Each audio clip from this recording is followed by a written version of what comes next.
हां, वही मोदी जिन्हें अक्सर अजेय माना जाता है, वही राष्ट्रपति जिन्हें सबसे सुरक्षित समझा जाता है, आज अदालत ने साफ कह दिया है, संविधान से बड़ा कोई नहीं।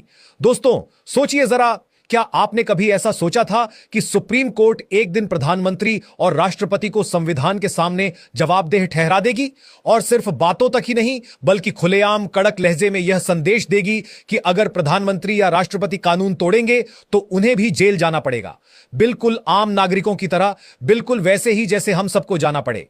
यह फैसला किसी फिल्मी कहानी जैसा लगता है, लेकिन नहीं, यह सच्चाई है। यह भारत की लोकतंत्र की सबसे बड़ी ताकत है जो आज दुनिया के सामने खड़ी है।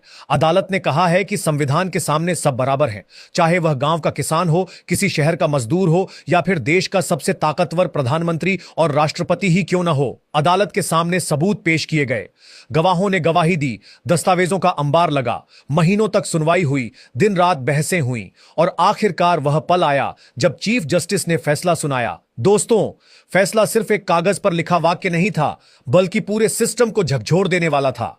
चीफ जस्टिस ने कहा, अदालत की जिम्मेदारी है कि संविधान की रक्षा करे, चाहे दबाव कितना ही क्यों ना हो, चाहे सामने कोई कितना ही ताकतवर क्यों ना हो। यह शब्द सुनते ही कोर्टरूम में सन्नाटा छा गया। वहां मौजूद वकील एक दूसरे का मुंह देखने लगे, जैसे सब सोच रहे हो कि क्या सच में सुप्रीम कोर्ट इतना बड़ा कदम उठा सकती है। और फिर जब फैसला औपचारिक रूप से सुनाया गया तो दोस्तों, बाहर मीडिया में, सोशल मीडिया पर पूरे देश में आग लग गई। ट्विटर, फेसबुक, इंस्टाग्राम, हर जगह एक ही बहस छिड़ गई। क्या वाकई प्रधानमंत्री जेल जाएंगे? क्या वाकई राष्ट्रपति को सजा हो सकती है? विपक्षी दल जैसे खुशी से नाचने लगे। उनके नेता कहने लगे, देखो, यह हमारी जीत है, यह जनता की जीत है। लेकिन बीजेपी खेमे में मातम छा गया। कोई इसे विपक्ष की साजिश कह रहा है, कोई आरोप लगा रहा है कि अदालत पर दबाव डाला गया है।